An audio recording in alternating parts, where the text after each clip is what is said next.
కాగితం కాదు, degree certificate కాదు, మీరేమనుకోవద్దు. 180 మందికి ఈ దేశంలో విద్య లేదు, చట్టుబంధులు లేదు. ఊరికే మనం మోసం చేసుకుంటున్నాం. పిల్లలు తప్పు కాదు, అది పూర్తిగా వ్యవస్థ ఈ యువతరాన్ని మొత్తాన్ని కూడా మోసం చేస్తున్నది. పాపం కష్టపడి చదువుకుంటున్నా, బండి పుస్తకాలు మోస్తున్నా, తల్లిదండ్రులు బోళ్ళంత త్యాగాలు చేస్తున్నా, సమాజం విద్యని గౌరవిస్తున్న విద్య అందకుండా చేశాం. తెలంగాణలోనే ఈ మధ్య గ్రామీణ ప్రాంతాల్లో సర్వే చేస్తే 14-18 వయసు మధ్య, అంటే స్కూల్ పూర్తయి ఉండాలి కదా, 14-18 ఏళ్ల వయసు మధ్య 150 మందికి గడియారం చూసి టైం చెప్పడం చేత కాలేదు. ఇప్పుడు నా గడియారంలో 11 గంటల 11 నిమిషాలు అయింది. 170-80 మంది 11 గంటలకు అటు ఇటుగా ఉందని చెప్పగలుగుతున్నాం. కానీ 11 గంటల 10 నిమిషాలు లేక 11 గంటల 11 నిమిషాలు 150 మంది మాత్రం చెప్పగలుగుతున్నారు. 21వ శతాబ్దంలో 14-18 ఏళ్ల వయసు మధ్య. మార్కెట్కి వెళ్ళి కూరగాయలు కొనుక్కుని అన్నా అని చెప్పంటే కూరగాయలు తూకం వేయలేకపోతున్నారు. 2.5 కేజీలు వంకాయలు కొనాలంటే 2.5 కేజీలు రాళ్ళు పెట్టడం చేత కాదు 150 మంది. పిల్లలు తెలివితేటలు లేక కాదు, తెలివితేటలు పుష్కలంగా ఉన్నాయి. పుట్టుకతో తెలివితేటలు కొంతమందికి మాత్రమే అవ్వాల. ప్రకృతి లేక దేవుడు అందరికీ పంచారు. కానీ తెలివిని బయటపెట్టే ఏర్పాట్లు జరగల. ఉత్తుత్తి చదువు, ఉత్తుత్తి స్కూళ్ళు, ఉత్తుత్తి అధ్యాపకులు, ఉత్తుత్తి జీతపరిచారు చాలామంది. దాంతో పరీక్షలు పాస్ అవుతున్నారు. 96% పాస్, 99% పాస్. ఫస్ట్ ర్యాంక్ వచ్చిన వాళ్ళకి 98% మార్కులు, 99% మార్కులు. ఏవి నేర్చుకుంటున్నారని చూస్తే, ఉదాహరణకి ప్రభుత్వమే నేషనల్ అచీవ్మెంట్ సర్వే అని చేస్తుంది. అంటే ఏం నేర్చుకున్నారు పిల్లలు అని చెప్పని. పాస్ అయ్యేది 96%, 97% ఉంటే ఎంతమందికి ఆ స్థాయిలో కనీస ప్రమాణాలు అబ్బినాయి. కనీస ప్రమాణాల విద్య అంటే 8వ తరగతి అనుకోండి, 10వ తరగతి అనుకోండి, 10వ తరగతిలో ఏం నేర్చుకోవాలని మనం ఆశిస్తున్నాం. లెవెల్స్ ఆఫ్ లెర్నింగ్ అంటాం. అది వచ్చిన వాళ్ళు 25%, 30%. మన పరీక్షలలో 96% మనం చెప్తున్నాం. అదే ప్రభుత్వం నిజంగా ఏం నేర్చుకున్నారని చూస్తే 26%, 27% మాత్రం వస్తున్నారు. ఇది మొట్టమొదటి సమస్య ఈ దేశంలో. ఎందుకని నిరుద్యోగం ఎంతగా దహించేస్తోంది, ఎంతగా మన సమాజాన్ని ప్రభావితం చేస్తోంది, ఇంతగా కోట్ల మంది యువత హృదయాల్లో నిరాశని పెంచుతోందని చెప్పంటే ఉద్యోగానికి పనికిరాని వాళ్ళను తయారు చేస్తున్నాం. విచిత్రంగా మన దేశంలో మాత్రమే, ప్రపంచంలో ఎక్కడైనా కూడా ఎంత చదువుకుంటే అంత ఉపాధికి పనికొస్తారు. స్కూల్ పూర్తి అయితే వాళ్ళకి ఉపాధి అవకాశాలు పెరుగుతాయి. ఆ తర్వాత కాలేజీకి డిగ్రీ పొందితే ఇంకా మరిన్ని ఉపాధి అవకాశాలు పెరుగుతాయి. ఆ పైన పోస్ట్ గ్రాడ్యుయేషన్ చేస్తే మరిన్ని ఉపాధి అవకాశాలు పెరుగుతాయి. అలా చదివిన చదువుకి వాళ్ళకి ఉపాధి అవకాశాలకి మధ్య పొంతన ఉంది, కర్యులేషన్ అని చెప్పటం. మన దేశంలో చాలా విచిత్రంగా ఎంత ఎక్కువ చదువుకుంటే అంత ఎక్కువ నిరుద్యోగం ఉన్నది. స్కూలు పూర్తి చేయని వాళ్ళకంటే స్కూల్కి వెళ్ళని వాళ్ళకి ఉపాధి సమస్య లేదు, ఏదో పని చేసుకుని బతుకుతారు. కాలేజీకి వెళ్ళిన వాళ్ళకంటే వెళ్ళని వాళ్ళకి ఉపాధి సమస్య లేదు, ఏదో రకంగా బతికేస్తున్నారు. అంటే విద్య అన్నది ఉపాధి అవకాశాలను పెంచకుండా, ఉపాధికి పనికొచ్చేట్టుగా యువతను తయారు చేయకుండా, ఉపాధికి కావాల్సిన నైపుణ్యాన్ని ఇవ్వకుండా, విద్య అన్నది ఊరికే ఒక అలంకారంగా అయిపోయింది, ఒక సర్టిఫికేట్గా అయిపోయింది. ఈ మాటలు చాలా భారమైన హృదయంతో చెప్తున్నాను నేను. ఇవి సంతోషంగా చెప్పదగకుండా, కానీ మనం సమస్యను గుర్తించాలి. సమస్య పరిష్కారాన్ని వెతుక్కోవాలి. వెంటనే చేయాల్సిన పనులు ఉన్నాయి, దీర్ఘకాలంగా చేయాల్సిన పనులు ఉన్నాయి. అవి చేయకుండా మన వ్యవస్థ ఏం చేస్తున్నది?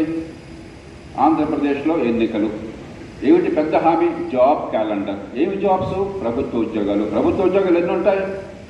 100 మంది సమాజంలో పనిచేస్తే 3కి ప్రభుత్వంలో ఉద్యోగాలు వచ్చాయి. దేశంలో సైన్యం కావచ్చు, రైల్వేలు కావచ్చు, ప్రభుత్వ రంగ సంస్థలు కావచ్చు, జాతీయ స్థాయిలో ప్రభుత్వం కావచ్చు, రాష్ట్ర ప్రభుత్వం కావచ్చు, స్థానిక ప్రభుత్వాలు కావచ్చు, మొత్తం కలిపి సమాజంలో 100 మంది పనిచేస్తే 3 ప్రభుత్వంలో ఉండేది. ఈ 3 ఉద్యోగాలు భర్తీ చేస్తాం మేము. ఆ ఉద్యోగాల్లో పెద్ద ఖాళీలు లేవు. 100 ఖాళీలు ఉంటే ఆ 100 ఖాళీలు సకాలంలో మేము ప్రకటన ఇస్తాము. 1,00,000 మంది పోటీ పడతారు. 1,00,000 2 లక్షలు చేయాలి కదా. అందుకని 35 ఏళ్ల దాకా మీరు రావచ్చు. అయ్యా 35కి సాధ్యత 40 దాకా రావచ్చు వయసు. 40 తర్వాత 45 అంటూ ఉంటారు కదా. మనందరికీ ఏం భ్రమ కలుగుతుంది? అది ఈ ఉద్యోగాలను మనకు వచ్చేస్తున్నాయి. ఉన్నది 100 ఉద్యోగాలు. 1,00,000 మంది పోటీ పడండి, 2 లక్షల మంది పోటీ పడండి, 4 లక్షల మంది పోటీ పడండి, ఉన్నది ఈ ఉద్యోగాలే. ఇవి పెరగవు, సాధ్యం కాదు. కానీ మనందరికీ ఏదో చేస్తున్నట్టుగా భ్రమ. దాని చుట్టూ రాజకీయం. తెలంగాణ వాళ్ళు జాబ్ క్యాలెండర్ అంటారు, ఆంధ్రప్రదేశ్ వాళ్ళు మెగా డిఎస్సి అంటారు. ఎందుకో ఏమిటో దేవుడికి తెలుసు. అధ్యాపకులు ఉన్నారు, మనందరం అధ్యాపకులు చదవాలన్నా ఇక్కడ ఉన్నాం. నా మటుకు నాకు ఇప్పటికి కూడా మా అందరినీ ఆనాడు దీవించి విద్యాభిక్ష పెట్టిన అధ్యాపకులు అంటే మా అందరికి అపారమైన ప్రేమ, గౌరవం. జీవితం అంతా వాళ్ళని గుర్తుంచుకుంటాం. కానీ మన సమస్య అధ్యాపకుల కొరత కాదే. ప్రభుత్వ స్కూళ్లలో సగటున 17 మంది పిల్లలకు ఒక అధ్యాపకుడు మన ప్రభుత్వ రంగ సంస్థల్లో ఉన్నారు. ప్రభుత్వ పాఠశాల 17 మంది పిల్లలకు ఒక టీచర్. అధ్యాపకుల కొరత కాదు. అధ్యాపకులకు జీతభత్యాలు తక్కువ ఓట్ల మార్కెట్లో 20,000 ఇస్తే అదే అధ్యాపకుడికి ప్రభుత్వంలో 60-70,000 తక్కువ కాకుండా కొంతమందికి 1,00,000 వస్తుంది. ఇంకా ఎక్కువ కూడా ఇవ్వాలి. సమస్య అది కాదు. సమస్య విద్య అందట్లా. విద్య తప్ప అన్నీ అందుతుంది. కేవలం బట్టి పెడితే 3 ఏళ్ల క్వశ్చన్ పేపర్లు బట్టి పెడితే 100కి 90 మార్కులు వచ్చే వ్యవస్థను తయారు చేశాం. బట్టి పట్టడం కూడా చాలా కష్టంగా ఉంది సార్ అంటే బట్టి ఏం అక్కర్లేదు, కాపీ కొట్టు చాలు. ఉన్న మీద చేసిన మీరంతా చెప్పండి. మనం అందరం ఈ కాపీల వ్యవస్థ మన స్కూళ్ళల్లో కాలేజీల్లో చూస్తున్నాం అనేది మీరు ఒక్కసారి చెప్పండి. మరి నైపుణ్యం రాకుండా, సమాజానికి కావాల్సిన వస్తువుల్ని సేవల్ని తయారు చేయకుండా ఉపాధి ఎట్లా వస్తుందయ్యా? ఈ ప్రశ్న అడగటం ఎందుకంటే ఓట్లు పోతాయన్న భయంతో కొంతమంది ఏమైనా నిజాయితీగా మాట్లాడారు. ఉపాధి ఎట్లా వస్తుంది? అసలు ఉపాధి అంటే ఏమిటి? జంతువులకు ఉపాధి అనే సమస్య లేదే. ఒక నక్కలో, లేకపోతే తోడేళ్ళలో, లేకపోతే జింకలో, పులిలో, సింహలో ఉపాధి ఎక్కడ వెతుక్కోవే. ఉపాధి మానవ సమాజం ఏర్పాటైంది కాబట్టి ఒక ప్రత్యేకంగా ఉపాధి అన్నది వచ్చింది. ఎందుకంటే జంతువులు కేవలం ఆహారం తినాలి, కడుపు నింపుకోవాలి, బతకాలి, తమ జన్యువుల్ని తర్వాత తరానికి పంపించాలి, సంతానోత్పత్తి కావాలి. 2 వాటికి ఆ ఇన్స్టిట్యూట్స్ ద్వారా జంతువులు బతికేస్తాయి. ప్రకృతి నేర్పేసింది ఆ 2 కూడా. దాంతో బతికితే చచ్చిన చేస్తాయి. కానీ మానవ సమాజం మనం అందరం కలిసి ఏర్పరచుకున్న సమాజం. జంతువులు ఎక్కడ కూడా హరిహర కళాభావంలో ఇలాగా ఒక సదస్సు పెట్టిన 1000 మంది ఇట్లా కూర్చుని ఒకళ్ళు చెప్పేది ఆలకించడం, ప్రశ్నోత్తరాలు ఉండవు. అది మనిషికి మాత్రమే సాధ్యం. కాబట్టి మనిషికి మాత్రమే ఉపాధి పొందే అవకాశాలు, ఉపాధి కోసం నైపుణ్యం, మేధస్సు వికసించే ఏర్పాట్లు, విద్య, ఇవన్నీ మనిషికి మాత్రమే ఉన్నాయి. ఒక్కసారి మీరంతా మీ ఉన్న సీట్లోనే కూర్చుని మీరు ఆలోచించండి. మీ ఒంటి మీద ఉన్న ప్రతి వస్తువు మీరు ఆలోచించండి ఒకసారి. మీ చేతికి పెట్టిన వాచ్ కావచ్చు, మీరు వేసుకున్న చొక్కా కావచ్చు, జేబులో ఉన్న పెన్ కావచ్చు, కాస్త వయసు దాటితే లేకపోతే చిన్నప్పుడే కాస్త మీకు ఏమైనా మయోపియా లాంటిది ఉన్నట్టయితే మీరు వేసుకున్న కళ్ళజోడు కావచ్చు, మీ కాళ్ళకున్న చెప్పులు కావచ్చు, మీ జేబులో ఉన్న మొబైల్ ఫోన్ కావచ్చు, ఇంటికి వెళ్తే మీ చుట్టూ ఉన్నటువంటి ఫర్నిచర్ కావచ్చు, మరొకటి కావచ్చు. వీటిల్లో ఒక్కటేమన్నా ప్రభుత్వం నుంచి వచ్చిందా? ఎంతమంది? వీటిల్లో ఏ ఒక్కటైనా ప్రభుత్వం నుంచి వచ్చిందా మీకు? మరి ఉద్యోగాలు ప్రభుత్వం నుంచి ఎట్లా వస్తాయి?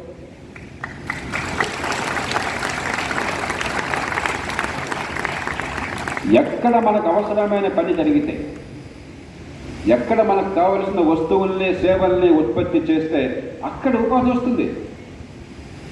నీకు ఉపాధి అనుకున్నది సమాజానికి, ఆ నాణ్యానికి 2వ పక్కన ఉన్నది సమాజానికి అవసరం. సమాజ అవసరాలను తీర్చే శక్తి నాకుంటే నాకు ఉపాధి వస్తుంది. సమాజ అవసరాలతో సంబంధం లేకుండా పన్నుల రూపంలో డబ్బులు వసూలు చేసి, లేదంటే మన పిల్లల పేరుతో చెడమెడ అప్పులు చేసి ఆ డబ్బు మనందరికీ పంచిపెడితే ఉపాధి ఎట్లా అవుతుంది తమ్ముడు? ఎలా సాధ్యం? ఒక్కసారి మీరు ఆలోచించండి. ఇలా అదే పనిగా ఎడాపడి అప్పులు చేసి లేకపోతే నోట్లు ముద్దరేసి డబ్బులు పంచితేనే ఉపాధి వచ్చేట్టయితే, బేదరికం పోయేదైతే అసలు ప్రపంచంలో బేదరికం ఎందుకుంటున్నారు అమాయకులారా? ఒక్కసారి మీరు ఆలోచించండి. ప్రపంచమంతటా పేదరికం ఉన్నది. కొన్ని దేశాల్లో ఎక్కువ ఉన్నది, కొన్ని దేశాల్లో కాస్త తక్కువ ఉన్నది. కానీ డబ్బులు కేవలం అప్పులు తీసుకురావడం వల్ల, దాన్ని పంచడం వల్ల, నోట్లు ముద్రించడం వల్ల పేదరికం పోయేట్టయితే ఎందుకు పేదరికం ఉంది అసలు? ఈ నోట్లు అనేవి కేవలం మీడియం ఆఫ్ ఎక్స్చేంజ్. వస్తువుల్ని, సేవల్ని మీరు ఉత్పత్తి చేసింది నాకు, నేను ఉత్పత్తి చేసింది మీకు ఇచ్చినప్పుడు ప్రతిసారి కూడా మారకం సాధ్యం కాదు. కాబట్టి రూపాయల రూపంలో మనం ఎక్స్చేంజ్ వాల్యూ పెట్టుకున్నాం అంతే. దానికి వేరే విలువ లేదు. మీరు సహారా ఎడారికి పోయినట్టయితే మండు టెండల్లో మంచినీళ్ళు కావాలంటే మీ దగ్గర ₹1,00,00,000 ఉన్నా కూడా మంచినీళ్ళు దొరకవు. విలువన్నది మంచినీళ్ళల్లో, విలువన్నది మీరు వేసుకునే బట్టల్లో, విలువన్నది మీకు కావాల్సిన వస్తువుల్లో, మీకు అందాల్సిన సేవల్లో. అంతేగాని రూపాయలు కేవలం ఎక్స్చేంజ్. మనం ఏమనుకుంటాం, డబ్బులు ధారాళంగా పంపిణీ చేస్తే ప్రభుత్వాలు అందరికీ తలా కాస్తే నెలకెంతని పనిచేస్తే పేదరికం పోతుంది. ఎక్కడి నుంచి వస్తే డబ్బులు? ఆ ప్రశ్న ఎవరు అడగరు. ఒక్కసారి ఆంధ్రప్రదేశ్ చూడండి. 9,74,000 కోట్ల రూపాయలు గత వారంలోనే ప్రభుత్వం ప్రకటించింది. 9,74,000 కోట్ల రూపాయలు అయితే అప్పులు, లేకపోతే ఎగ్గొట్టేసింది ప్రభుత్వం. డబ్బులు చెల్లించాల్సింది అన్పెయిడ్ బిల్స్, పెండింగ్ బిల్స్ రెండు కలిపితే 9,74,000 కోట్ల రూపాయలు. దానిలో 2,05,000 కోట్ల రూపాయలు అన్పెయిడ్ బిల్స్ ఉన్నాయి. మిగతా డబ్బులు లెక్కేస్తే 7,72,000 కోట్ల రూపాయలు లెక్కేస్తే 72,000 కోట్ల రూపాయలు ప్రతి ఏడాది వడ్డీ అని వాళ్ళు లెక్క పెట్టారు. రోజుకు 200 కోట్ల రూపాయలు కేవలం వడ్డీల రూపంలో పోతారు. ఆ మిగతా 2 లక్షల కోట్లు లెక్కేస్తే మరొక 18,000 కోట్లు, మరొక 20,000 కోట్లు కేవలం వడ్డీకి పోయేది. మనకు వచ్చిందేం లేదు.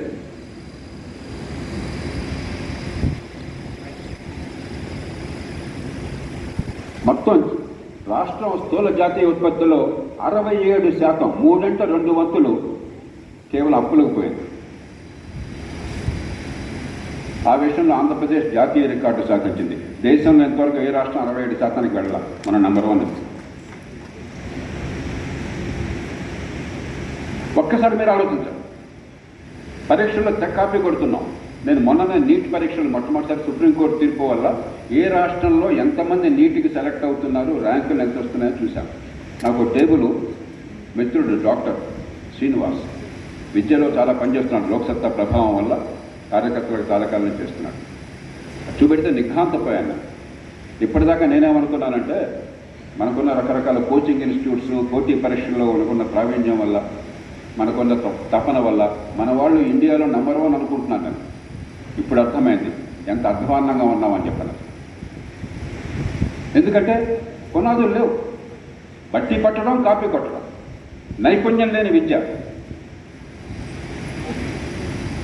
వస్తువులు, సేవల ఉత్పత్తితో సంబంధం లేనటువంటి ర్యాంకులు, మార్కులు, మనం మోసం చేసుకునేది.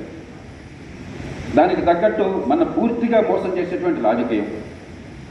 గతంలో మన ముఖ్యమంత్రి గారు, తెలంగాణ ముఖ్యమంత్రి గారు అన్నారు, మీరు ఎంతమంది చూశారో నాకు తెలియదు కానీ ఒక 5-6 ఏళ్ల క్రితం ఒక వీడియోలో ఆయన చెప్పారు, ఏమయ్యా నన్ను ఏం చేయమంటారు, మీరు మోసం చేయమంటారు, మేము మోసం చేస్తున్నాం అని చెప్పాడు ఆయన బహిరంగంగా. మీరు ఫ్రీగా అడుగుతున్నారు, ఇస్తానని చెప్తాను, నాదేం పోయింది? నా దగ్గరేం కాదు కదా. రాష్ట్ర అప్పులు పోలే, నాశనం పోతుంది. నాకేం కావాలా? మీరు కావాలంటున్నారు, మీరు కావాలంటే నేను ఇస్తాను, నన్నేం చేయమంటారు? నేను ఎన్నికల్లో పోటీ నుంచుంటాక చాలా నిజాయితీగా మాట్లాడాడు రేవంత్ రెడ్డి గారు. పాపం నిజాయితీగా మాట్లాడే మనిషి.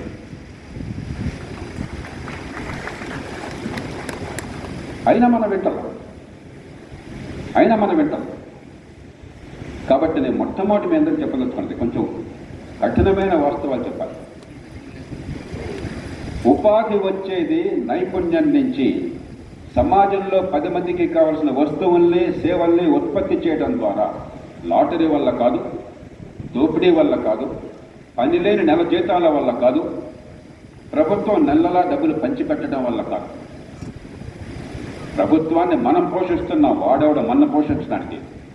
మనం డబ్బులు పెట్టకపోతే, పన్నులు కట్టకపోతే, మన పేరు తప్పులు కాకపోతే వాడి దగ్గర పైసా లేదు. వాడు అనుభవించే రాజభోగాలన్నీ మన డబ్బుతో వస్తున్నాయి. వాళ్ళలో చాలామంది ధనికులుగా అయింది మన డబ్బుతో. వాడిని సంపాదన నిజంగా చేసి కాదు. నిజాయితీగా మాట్లాడుకుందాం మనం. వాళ్ళు ఎలక్షన్లో 40 కోట్లు ఖర్చు పెట్టి ఎమ్మెల్యే అవుతున్నారంటే ఆ డబ్బేమి దేశం మీద ప్రేమతో ఆస్తులని తాకట్టు పెట్టి కుటుంబాన్ని నాశనం చేసి దేశ సేవ కోసం వెళ్ళటలా. పెట్టుబడి పెట్టి రేపు పొద్దున 10 రెట్లు ఆర్జిస్తున్నారు. మన డబ్బు ఆర్జించేది. ఈ మాత్రం ఇంగిత జ్ఞానం మనకు లేకపోతే ఇంకా వ్యక్తిత్వం ఏంటయ్యా? వ్యక్తిత్వ వికాసం ఏంటి? మన బతుకేంటో మనకు అర్థం కాకపోతే ఎక్కడ వ్యక్తిత్వం ఉంది? డ్రామాల్లో ఉందా? నటనలో ఉందా? సోషల్ మీడియాలో చూసి చెత్త చెదారం చూసి సంబరపడడంలో ఉందా? నా కులవని ఎగిరి గంతేయటంలో ఉందా? మన అజ్ఞానాన్ని పెంచుకోవడంలో ఉందా? ఎక్కడుంది వ్యక్తిత్వం? అద్భుతమైన మానవ సమాజంలో ఉన్నాం. ఏ జంతువుకి లేని అవకాశాలు ఇందాక అనుకున్నాము. ఏ జంతువుకి లేని అవకాశాలు. మేధస్సు వికసించే అవకాశం, ఆరోగ్యాన్ని పొందే అవకాశం, చక్రవర్తులు సైతం ఊహించని రాజభోగాలు మనందరికీ అందుబాటులోకి వచ్చే అవకాశం. ఎండ బాగా ఉందా? ఏసీ పెట్టుకోవచ్చు. మనిషికి మాత్రమే సాధ్యమైంది. వేగంగా మరో చోటుకు వెళ్ళాలా? కారులో వెళ్ళొచ్చు. చాలదా? విమానంలో వెళ్ళొచ్చు. మనిషికి మాత్రమే సాధ్యమైంది. అనారోగ్యం వచ్చిందా? చికిత్స చేయొచ్చు. ప్రాణపోకుండా కాపాడచ్చు 190 సందర్భాల్లో. సగటు జీవితకాలం మరీ తక్కువ ఉన్నదా? దాన్ని పెంచవచ్చు. 32 ఏళ్లతో ప్రారంభమైన మనం ఇవాళ 70 ఏళ్లకు వచ్చాము ఈ దేశంలో. చాలా దేశాల్లో 78-80 సంవత్సరాలు ఉన్నారు సగటు జీవనం. మనిషికి మాత్రమే సాధ్యం. ఆ సాధ్యమైన ఈ చేయటంలో మనం భాగస్వాములమైతే మనకు ఉపాధి, మనకు వ్యక్తిత్వం, మనకు భవిష్యత్తు, మనకు ఆత్మగౌరవం. అవి లేకపోతే మనం పరాన్న భుక్కులం సమాజంలో. మనిషికి జంతువుకి తేడా లేదు. ఇది చెప్పకుండా మనం మోసం చేస్తున్నారు. ఎందుకంటే ఓటు అనేది అధికార కాంక్ష. ఇందాక కృష్ణారావు గారు చెప్పారు, అధికార లాలస. చచ్చేవాడిని కూడా నేను ఎమ్మెల్యేని చేస్తారంటే నాకెందుకండి అండో, నాకు ఎవరిస్తారండి సీట్ అంటాడు. ఎందుకు అన్న ప్రశ్న లేకుండా, ఏమిటి అన్న ఆలోచన లేకుండా అధికారమే సర్వస్వమైంది. మహాత్మా గాంధీ చెప్పారు, politics without principle, power without purpose are the greatest sins అని చెప్పన్నాడు. లక్ష్యం లేని అధికారం, నిబద్ధత లేని, చిత్తశుద్ధి లేని రాజకీయం అత్యంత ప్రమాదకరమైనది. పెత్తనం కోసం పోటీ, సమాజ హితాన్ని పెంచడం కోసం కాదు. ప్రభుత్వము రాజకీయం అన్నది సమాజ హితాన్ని పెంచడం కోసం. మన సొంత విషయాలు మనం చూసుకుంటాం. మన కుటుంబంలో ఏ ఇంట్లో ఉండాలి, దేనికి ఎంత ఖర్చు పెట్టాలి, పిల్లలు ఏ స్కూల్కి వెళ్ళాలి, ఇంట్లో ఎలాంటి వస్తువులు కొనుక్కోవాలి, మన డబ్బులు ఏ రకంగా వినియోగించుకోవాలి, ఎంత పొదుపు చేయాలి, పొదుపు చేసిన తప్ప ఎక్కడ పెట్టుబడి పెట్టాలి, ఇవన్నీ మన సొంత విషయాలు. ఎవరిని ప్రేమించాలి, ఎవరిని పెళ్లి చేసుకోవాలి, ఎంతమంది పిల్లల్ని కనాలి, ఇవన్నీ మన సొంత విషయాలు. ప్రభుత్వంతో సంబంధం లేదు. కానీ ఉమ్మడి విషయాలు ఉన్నాయి. మనకు అవసరం, మన జీవితంలో ఆనందానికి అవసరం. అది లేకపోతే జీవితం నరకం అవుతుంది. కానీ మనం సొంతంగా చేసుకోలేం. మీరెంత గొప్పవాళ్ళైనా సరే, ఇలాంటి వర్క్షాపుల్లో మీరంతా పాల్గొని నైపుణ్యాన్ని పెంచుకుని వ్యక్తిత్వాన్ని వికసింపజేసుకుని గొప్ప ఉన్నతి సాధించారు, సమాజంలో విజయాన్ని పొందారు. ఎన్నో కళలు ఉంటాయి మనకు మనుషులుగా. ఓ బ్రహ్మాండమైన మేడ కట్టుకున్నారు, అందమైన భవనంలో నివసిస్తున్నారు. కానీ మీరెంత గొప్పవాళ్ళు అనుకున్నా కూడా పక్కింటి పోరగాడిని కొట్టిన దోమ మీ ఇంటికి కూడా వస్తుంది. ఆ దోమ మిమ్మల్ని కుడుతుంది. ఎందుకంటే దోమలు గొప్ప సోషలిస్టులు. దోమలు అందరినీ సమానంగానే చూస్తారు. వీళ్ళు ఆంధ్ర వాళ్ళు, వీళ్ళు తెలంగాణ వాళ్ళు, వీళ్ళు కమ్మ వాళ్ళు, వాళ్ళు రెడ్లు, వీళ్ళు కాపులు, ఇలాంటి దోమలకే ఉండవు. దోమలకు తెలిసిందల్లా మనిషి దొరికితే పుట్టాలా, ఆ రక్తాన్ని పేర్చాలా, దానిపైన దాన్ని చేసుకుపోతుంది. దాని ద్వారా మనకు డెంగ్యూ ఫీవర్ వస్తుంది, మలేరియా వస్తుంది, చికున్ గున్యా వస్తుంది. మీరు ఆఫ్రికాలో ఉంటే ఎల్లో ఫీవర్ వస్తుంది. మన అదృష్టం కొద్ది ఇండియాలో ఇంకా రాలా, ఎప్పుడో ఒకప్పుడు వస్తుంది. ఆ దోమల నివారణ మీరు సొంతంగా చేసుకోలేదు. వర్షం వస్తే వరదలు రాకుండా కాపాడటం మీ ఒక్కళ్ళ చేతుల్లో లేదు. ట్రాఫిక్ నియంత్రణ ఏ కుటుంబం మాత్రమే చూసుకోలేదు. నదీ జలాలని సద్వినియోగం చేసుకోవడం కోసం ప్రాజెక్టులు కట్టాలంటే ఎంత గొప్పవాడైనా సొంతంగా చేసుకోలేరు. రవాణా ఏర్పాట్లు మీరు మాత్రమే చేసుకోలేరు. పిల్లలకి పాఠశాల కావాలంటే ప్రతి ఒక్కళ్ళు బడి పెట్టలేరు. మంచి ఆరోగ్యం ఉండాలంటే ప్రతి ఒక్కళ్ళు డాక్టర్లు కాలేరు. ఈ ఉమ్మడి సౌకర్యాలు అందించడం ప్రభుత్వం బాధ్యత. అందుకోసం పన్నులు కడుతున్నాం. అది మర్చిపోయి వాడు అందరికీ పంపకాలు చేస్తున్నాడు. మన డబ్బుతో అత్తసం అల్లుడు దానం చేస్తున్నాడు, అప్పులు తీసుకొచ్చి మరి చేయాల్సిన పనులు చేయకుండా. ఏ కుటుంబాన్ని అడగండి, మీ కుటుంబాలతో సహా ఎంతమంది పిల్లల చదువు కోసం ఎంతెంత డబ్బు ఖర్చు పెడుతున్నారో. అది కూడా పనికిరాని చదువు కోసం 190 సందర్భాలు. ప్రభుత్వ ఘోర వైఫల్యం వల్ల ప్రభుత్వం ఖర్చు పెట్టేది విద్యకి. తెలంగాణలో 85,000 రూపాయలు ప్రతి బిడ్డ మీద, స్కూల్కి వెళ్ళే పిల్లల మీద ఖర్చు పెడుతుంది ప్రభుత్వం పాఠశాల విద్యకి. ఆంధ్రప్రదేశ్లో ఇంకా మీ గొప్ప వాళ్ళమని 95,000 ఖర్చు పెడుతున్నారు వాళ్ళు. ఎక్కడికి పోతుంది డబ్బు?